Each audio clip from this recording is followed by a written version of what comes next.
What is meant by industrial change? The definition of industrial change describes the change in a country's economy as it changes from an economy based on agriculture to one based on industry and mass production. In this presentation, I'll be discussing the pattern of industry and urban society during the period of 1700 to 1760. I'll go on to discuss the causes and nature of industrial change in Britain and the impact industrial change had on British social, economic and political life by 1850.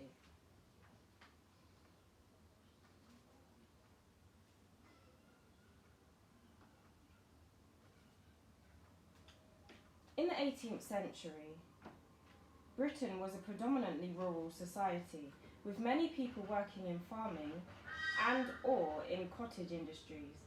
Before the Industrial Revolution, around 80% of the world's population was engaged in farming to keep itself and the other 20% of the population from starving. The Industrial Revolution involved the mechanization of production, which resulted in an increase of production characterized by the use of new energy sources. However, in order for industrialization to occur, changes in agriculture had to happen. Some refer to this period during the mid-17th century as the Agricultural Revolution.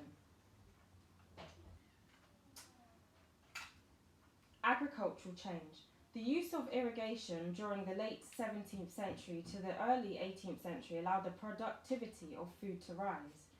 One of the most important innovations in agriculture at this time was the development of crop rotation. The four-field crop Norfolk system rotation was created by Charles Turnip Townshend, which increased crop and livestock yields. In the mid-18th century, Robert Bakewell and Thomas Coke introduced selective breeding as a scientific practice. Bakewell was also the first to breed cattle to be used for beef. With this change came new mechanization of agriculture, including Jethro Tull's seed drill, Robert Ransom's chilled casting, and Joseph Foljambe's plough. Changes in government policy, like the Enclosure Acts, the process that ended traditional rights on common land formerly held in the open field system and restricted the use of land to the owner, allowing wealthy lords to purchase public fields and pushed out small-scale farmers.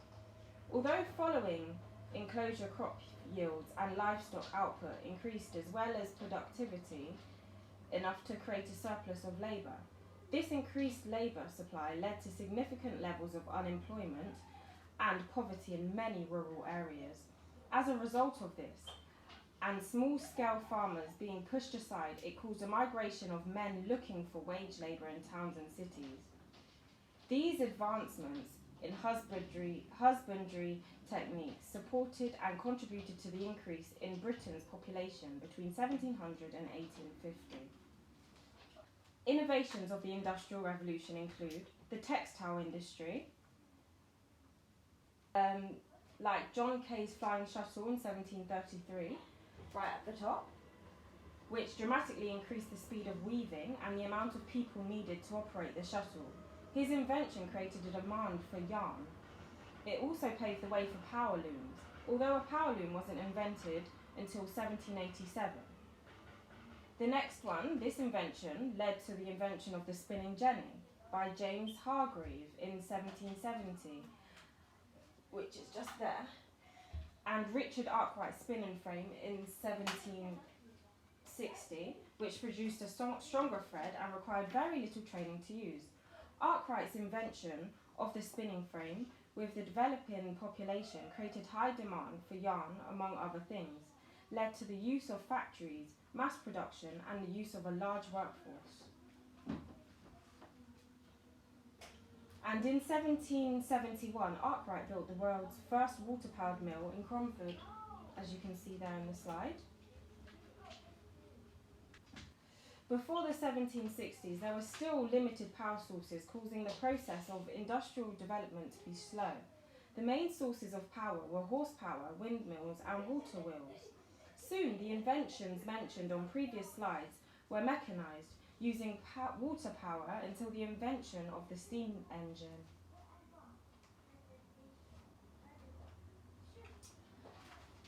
Thomas Newcomen in 1712 invented the most successful steam engine, and it was used to sufficiently pump water out of deep flooded mines.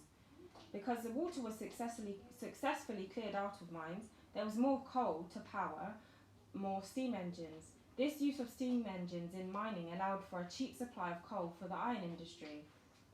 John Watt then upgraded the steam engine and made railroads, steamboats, and cotton mill efficiency possible. The use of steam to power mills was extremely detrimental, as factories no longer needed to be set up by waterways, leading to the increase in demand for coal as steam power took over.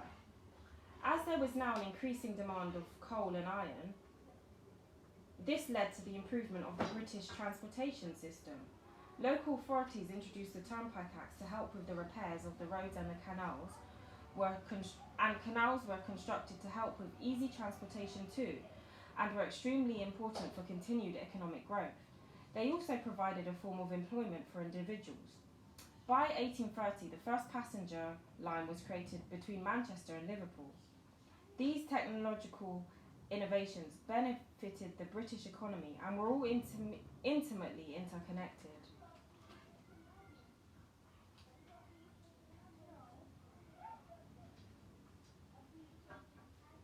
However, there are several factors to take into account when understanding the causes and nature of industrial change between 1760 to 1850. Economic change. According to historian Trevor May, the Industrial Revolution wasn't an event that happened in the conventional sense. It was a series of events that happened at different times, in some places faster than others. And affecting particular industries and activities differently. For example, change occurred relatively quickly in the cotton and iron industries and much slower in other industries. The rate of economic growth, however, by the late 18th century was enough to sustain the industrialisation of Britain. The increase in demand, population growth would increase demand for various industrial and agricultural products, meaning there would be a large pool of workers willing to work for a small wage. Finance. During this period, it was thought by many that more money became available to invest in industrialisation, further promoting expansion and profit. Overseas trade. London became the world's financial capital. The need for raw materials from abroad and access to foreign markets helped to improve the ports and the merchant fleet. All of this leads us to the question of why did the Industrial Revolution happen in Britain first? In the 18th century, many of Britain's European neighbours were primed for industrial revolution, but it didn't occur.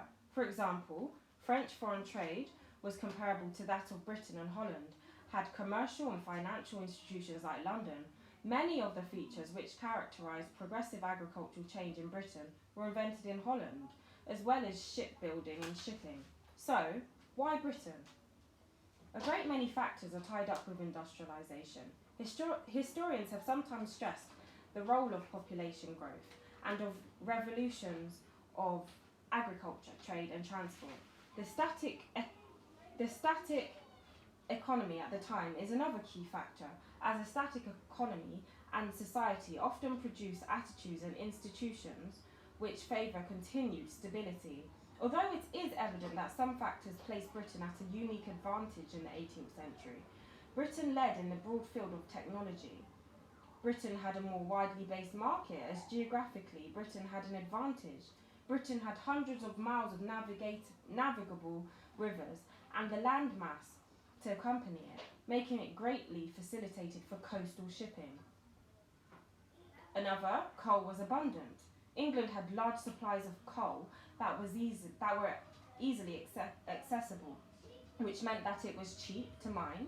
Coal improved transportation, industrial efficiency, and better chemical manufacturing.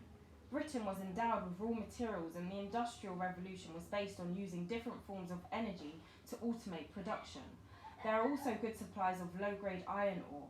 This incentive to retrieve coal out of the ground led to the invention of the steam engines to pump the water out of the mines, which in turn led to the sustenance of these steam engines. Coal was used as an abundant source of energy to fuel these engines, making them useful to the British society more so than anyone else. The second were wages. In the 18th century, Britain had the highest wages in the world. In 1725, wages in London were the equivalent of 11 grams of silver per day. There's a unique combination of features which amounts for Britain's early lead. David Landes used the idea of critical mass from nuclear physics, suggesting that it's the piling up of a number of different factors which led to the explosive chain reaction. Although high wages combined with cheap fuel costs meant that it was economically efficient for manufacturers to look for machines as a way of lowering their production costs, there was no one mainspring of economic growth which accounted independently for the Industrial Revolution. Which leads us to how Industrial Revolution impacted Britain socially. From 1700 to 1840, there was a significant decrease in employment in agriculture and a huge increase in employment in industry, meaning that there was a large increase at this time in the percentage of population living in urban areas instead of rural, as jobs were concentrated in urban areas. Employers would provide accommodation near to their factories so families could live in closer proximity to their jobs. Due to the higher population of people in urban areas, industrial towns and cities became very overcrowded. Because of these living conditions in the cities and towns were characterized by poor sanitation, spread of diseases like cholera, and pollution. The workers were not only exposed to horrendous living conditions, but their working conditions weren't great either in most cases. Factories and mines that emerged in the early years of the revolution were often dangerous places to work in. Increasingly, the social classes became overcrowded. Increasingly, the social classes came to be physically separated from each other in the towns, each living and working in their distinct localities. As the towns and the cities became increasingly overcrowded and living conditions in these urban areas worsened, the factory owners and wealthier people moved out of the cities, and with the factory system, there were large numbers of labouring people working together, which gave rise to the working class consciousness.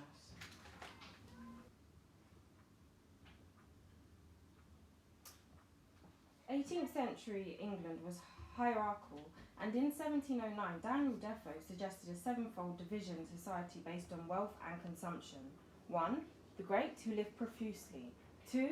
The rich who live plentifully. 3. The middle sort who live well. 4. The working trades who labour hard but feel no want. 5. The country people, farmers, who fare indifferently. 6. The poor who fare hard. And 7. The miserable who rarely pinch and suffer want. Before the 1780s, the Industrial Revolution, most historians considered working people as labouring sorts and people with reasonable wealth as middling sorts. Class consciousness didn't arise overnight, however. And as R.J. Morris writes, no one will ever find a point in history at which the whole of the working class got out of bed with total awareness of their own identity. It was a slow process, and it didn't happen all at the same time. However, industrialisation did impact the pattern of society in a number of ways. The greatly increased opportunities for the creation of private wealth led to an expansion in the number of middling people who were aware of their identity and place in society. Industrialisation brought about a self-conscious working class through the industrial town rather than through the factory, as class feeling was absent in the rural mills before the Industrial Revolution. Factory system was alleged to have broken the traditional worker's family in a variety of ways. It led to physical separation of the members of family for much of the day, whereas before they'd be together all day, every day. The efficiency of the married woman, both as a wife and mother, was greatly reduced, as the working wife and mother didn't have time to do housework, sewing, or the cooking except later in the evening when she was tired. Children received less attention and had to be weaned earlier so that the mother could return to work, which imposed additional strains as breastfeeding was an accepted means of birth control, which in turn would then increase population. 3. The system alleged to have led to an adverse effect on sexual morality. 4. The position of the father within the family was weakened as kinship discipline came to be replaced by the impersonal discipline of the overseer at the factories. Whereas before, under the domestic system, the family were together all day every day for work and leisure.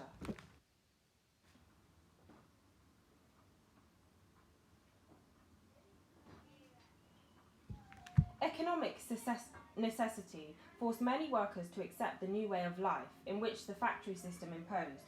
However, many workers resisted their jobs were being taken by machinery and the working conditions in the factories. A group led by Ned Lowe, known as the Luddites, between 1812 and 1818, began attacking factory machines across northern England. This unrest resulted in 17 arrests and executions in 1812.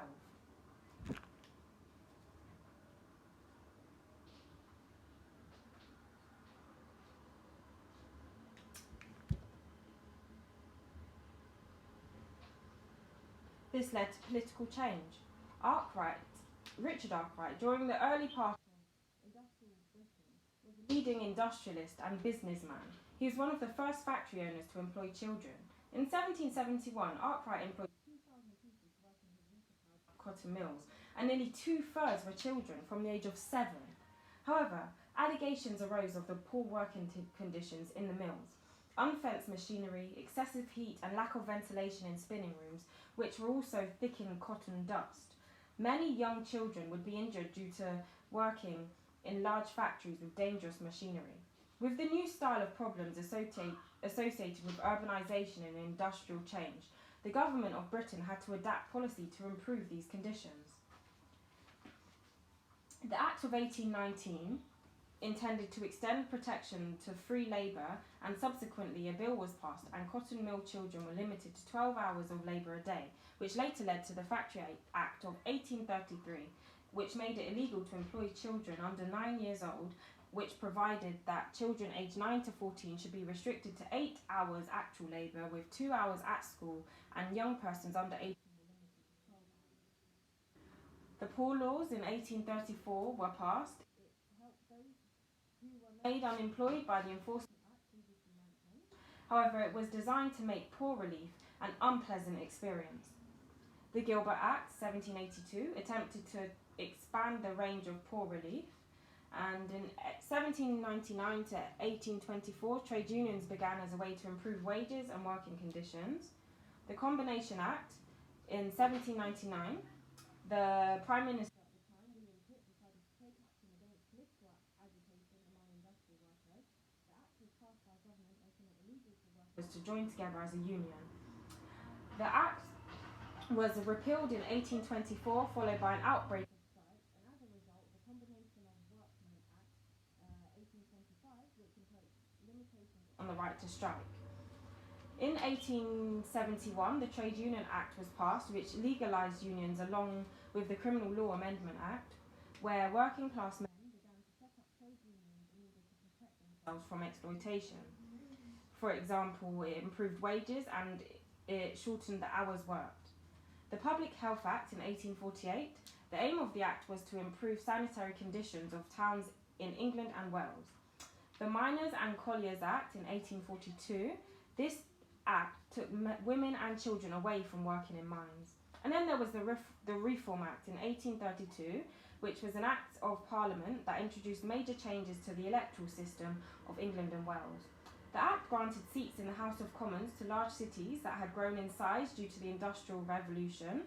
The act increased voters from around 500,000 to 813,000.